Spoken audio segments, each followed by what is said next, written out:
Que ce soit dans le cadre d'une procédure disciplinaire en cours ou en cas de contentieux, il est fréquent que l'administration se questionne ou soit interrogée sur l'incidence de l'état de santé de l'agent sur la procédure disciplinaire en cours. Nous allons tenter de présenter les réponses apportées par le juge administratif aux questions les plus fréquemment posées, sans prétendre à aucune exhaustivité. Première question, une procédure disciplinaire peut-elle être ouverte contre un agent en arrêt maladie? La procédure disciplinaire et la procédure de mise en congé de maladie sont distinctes et indépendantes, pour reprendre la formule utilisée par le juge administratif. Ainsi, il est jugé de manière constante que le placement d'un agent en congé maladie ne fait pas obstacle à l'ouverture d'une action disciplinaire à son encontre. Attention cependant, le juge administratif est moins sévère qu'il n'y paraît ou plus nuancé.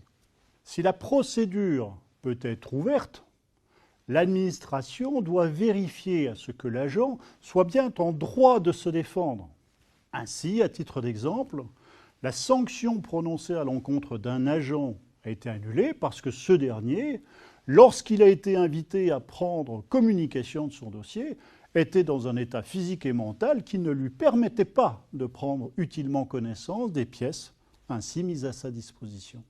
Si un agent peut être invité à répondre de ses manquements, la procédure disciplinaire ne pourra avancer que si son état de santé n'est pas incompatible avec l'exercice des droits de la défense.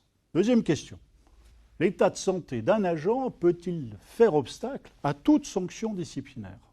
Il est effectivement admis par le juge administratif qu'un agent privé de son libre arbitre, de tout discernement au moment des faits, ne pourra faire l'objet d'une sanction disciplinaire. Jugé par exemple qui résulte des constatations qui ont été faites au cours de la procédure pénale suivie à l'encontre du sieur Babin, que les faits reprochés à ces derniers ont été commis en état de démence. Dans ces conditions, l'administration ne pouvait le sanctionner disciplinairement pour les mêmes faits. Toutefois, il s'agit de jurisprudence exceptionnelle.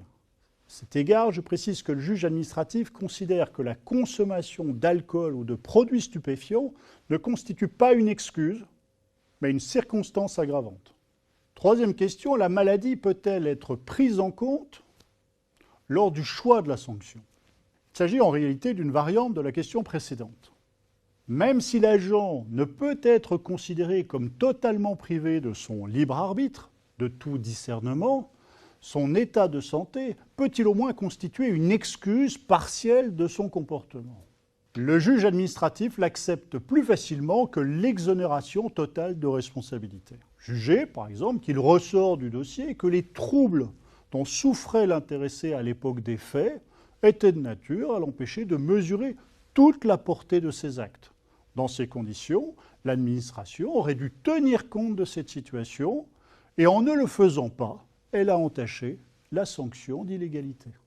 Quatrième question, la sanction prononcée contre un agent malade peut-elle être appliquée? La sanction a été signée et notifiée, mais se pose désormais la question de savoir si elle peut être exécutée, appliquée, alors même que l'agent bénéficie d'un congé maladie. À l'évidence, il n'existe aucune difficulté à appliquer les sanctions purement morales, soit le blâme ou l'avertissement. Cela va de soi. De même, le Conseil d'État a rappelé encore récemment que l'état de santé de l'agent ne pouvait faire obstacle à sa révocation pour les fonctionnaires ou à son licenciement pour motif disciplinaire pour les agents contractuels. En revanche, il existe une réelle incertitude pour les mesures d'exclusion temporaire. Pour certains juges du fond, la sanction disciplinaire ne peut avoir de conséquences sur la situation de l'agent qui bénéficie d'un congé de maladie aussi longtemps que la condition d'inaptitude physique est remplie. La sanction disciplinaire ne pourra dès lors être légalement exécutée qu'après l'expiration du congé de maladie dont l'agent bénéficie. Il appartiendra au Conseil d'État de trancher définitivement cette difficulté et dans cette attente, je ne peux que recommander la patience aux administrations concernées.